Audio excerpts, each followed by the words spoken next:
And then based on the symbol and the number line, based on the symbol and the number line, right, it told you if you were using an open circle or a closed circle. Sort of.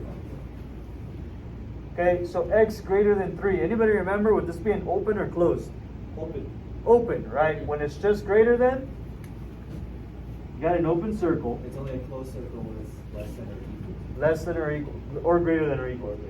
Yeah, good. So open circle, and x is greater than 3, right? So x is greater than 3. The crocodile, right, is eating the x. So if I'm right here at 3, Go to the right. good. If I'm going to be greater than 3, I need to go towards the right. Because 4, right, all the numbers go in this direction. Greater than 3. Exactly. Okay? So that's how we've been used to inequalities. Now though, because we're pros at lines now, right, graphing lines, we're going to look at things this way now.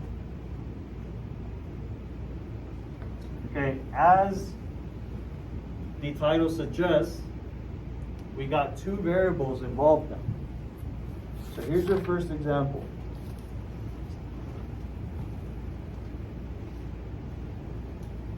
You got 21 minus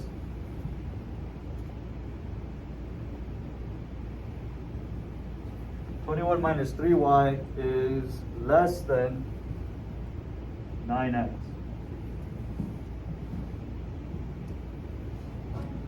So now, right, we might hit the brakes here and realize, wait a minute, all the ones we were doing before were just in terms of x. Now though, I got y and x. Okay? So do you want to solve for both of them? Is that what we're doing? No, not quite, but we are solving. We are going to be solving. In this case, yes, you're going to solve for y. Only for y? Because you're going to treat this as a linear equation. Okay? So remember, our linear equation is y is equal to, we have the slope,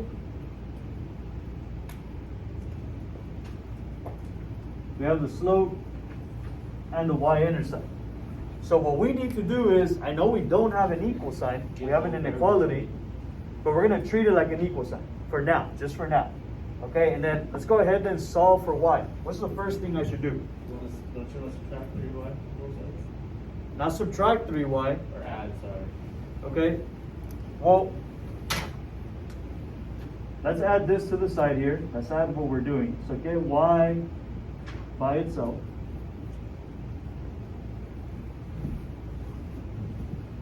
Oh, so just subtract 21. Good. So not the y, right? But the 21. So I'm going to subtract 21 from both sides.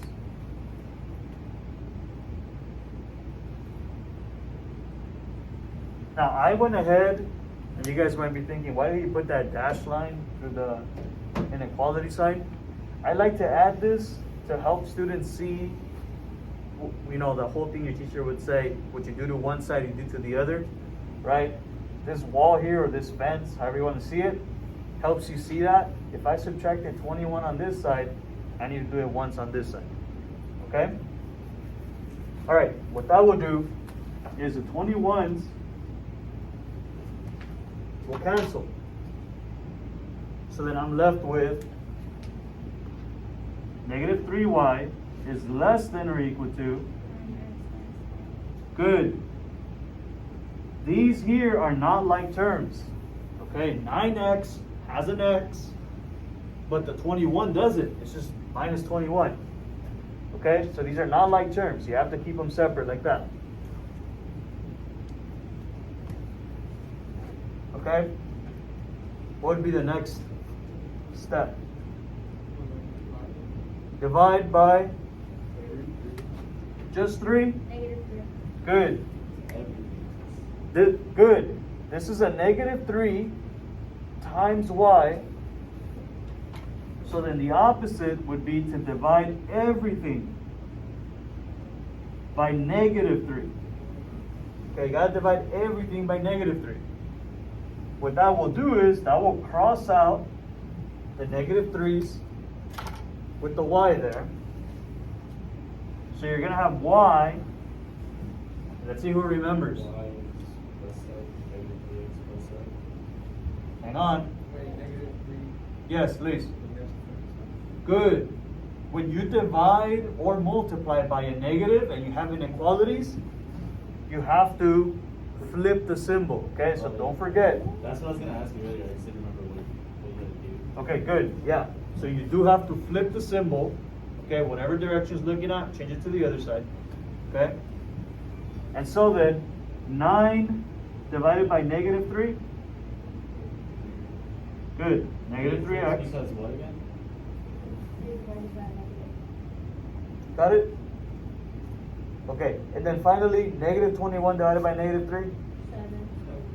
7. Positive or negative? Positive. Positive. A negative divided by negative will be positive. Good. Yeah. Why do you put the? What do we put? Why did he flip the inequality? This one? Yeah, that's Yeah, that's right. Whenever you divide by a negative Yeah. or multiply by a negative and you're dealing with inequalities, you flip. Alright. Okay? But if this was a positive 3, we It would wouldn't stay the flip. same? It would stay the same. Yeah.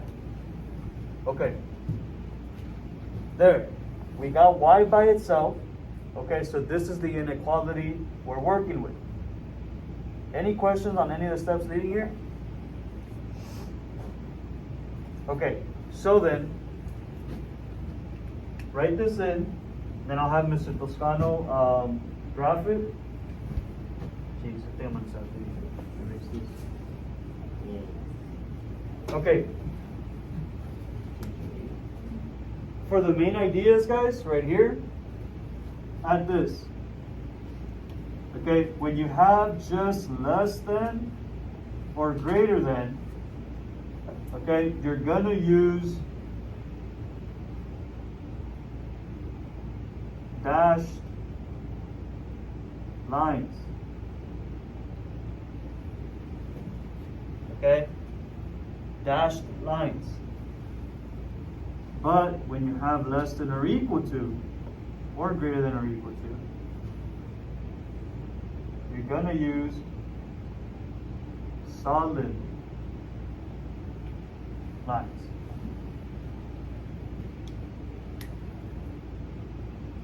Okay? And you'll see what we mean by this as soon as we start graphing that. Okay? So you wanna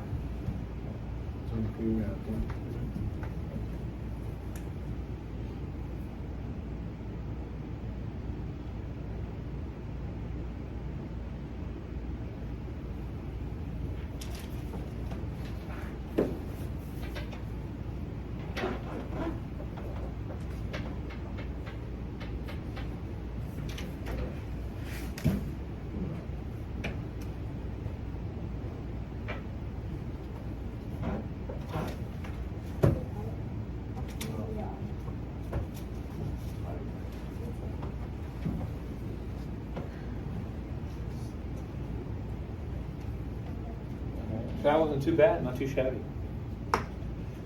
Okay, so we have y is greater than negative 3x plus 7. So we don't have it up here, but yesterday we looked at y equals mx plus b, right? The b value gives us what? Slope. Huh? Slope. Wait, The y-intercept, yeah. That's n, and the slope. I'm a little bit, hold on.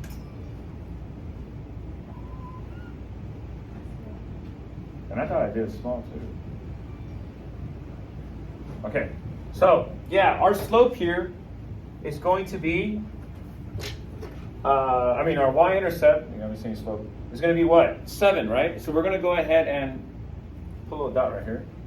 1, 2, 3, 4, 5, 6, 7 right here. Okay. And then, participation. this right here is it.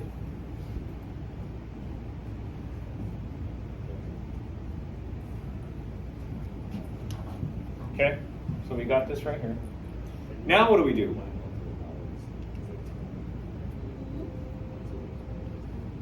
Ignore this. I'm gonna erase this part. What do you do, guys? You can always rewrite it, yeah. How do you- Yeah, how do we find the slope? Okay, it's next to the x, right? That's -3. So let me write this down here. The slope, I should put it in red. The slope is -3, correct? Yeah. But how do we write that in rise over run? 3 over 1. Yeah, -3 over 1. Don't fall asleep, So okay? we had mentioned earlier that there's multiple ways of reading this. This could be -3 over 1, -3 over 1, or 3 over -1. Regardless, you're still going to get the same thing. But let's go ahead and do the first one where we go instead of up, right? This is our rise, this is our run. Let's go ahead and go down 3, and then we'll go to the right. Okay? So watch this. We're going to go 1, 2, 3. So we went down 3, right? And then we're going to go to the right over 1.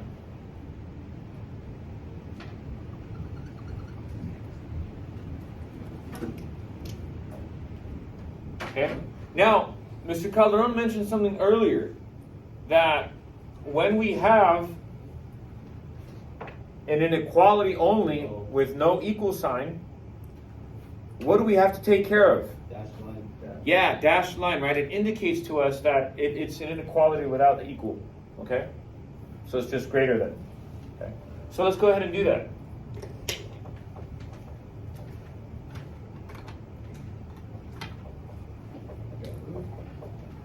I'm going to try to line this up to the best of my ability here.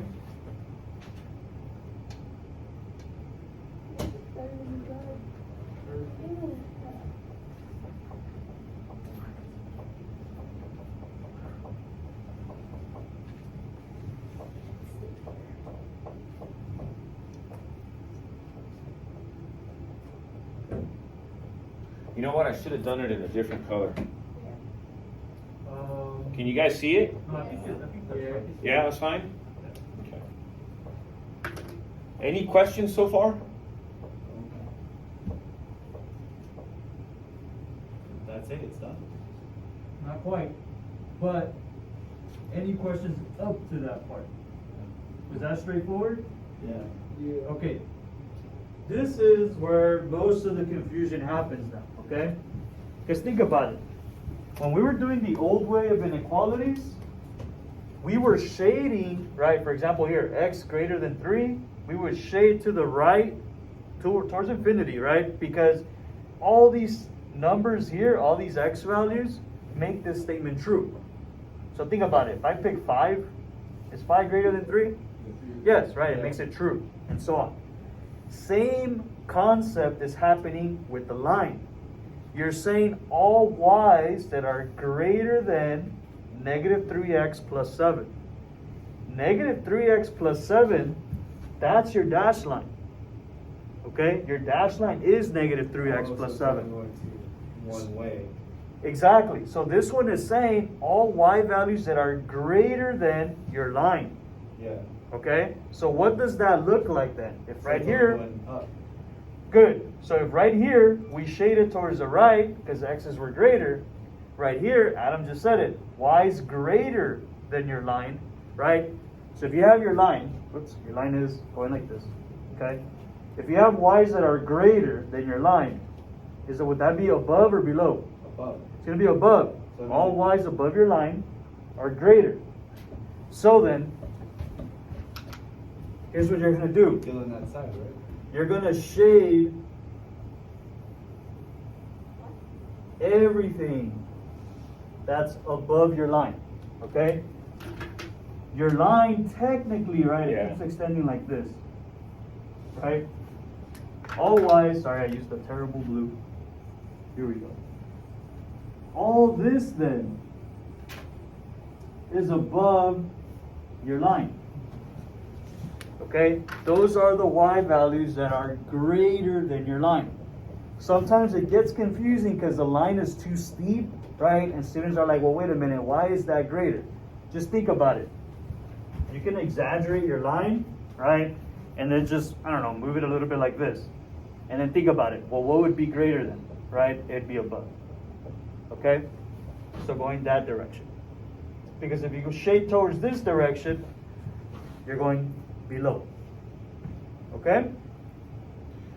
And now, so if it was y is less than negative 3x plus 5, then you would shade The other side. on the other side, yeah. So Exactly. just, yeah, like he said, like, you see how it's here like this? Kind of tilt it a little more, and you can see that all the y values here are So it greater. really depends on what your sign is. Exactly. So Yeah. if the sign's facing this way, so what would give it less than equal to? Or Less than or equal to? Good. Good question. What if it was less than or equal to one of these signs? Instead of having a dash line, Yeah. you have a solid line. Oh, that's the only thing that just changes Yes. it? Okay. That's how you tell your reader, right, which inequality symbol you're working with, based on if your line has dashes I get it. or solid. You got it? Yeah. All right. We got 3 minutes. So we're gonna start your assignment, I can do it. but yeah, it doesn't make sense. Page. Page 329 to 330.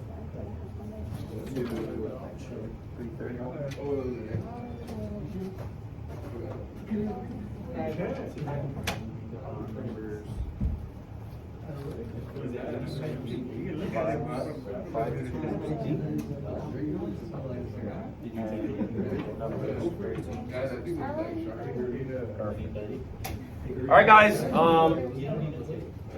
Page 329 to 331, numbers 5 through 8, and then 13 through 16. Make sure to copy this down in your notebook. Yeah. This is your. Huh? It's on canvas, yes. Yes. There's one last little idea we need to cover. So it's homework? No, it's not homework. We'll be working on this tomorrow. My encouragement is do one problem before you leave, if that's possible. But we'll continue this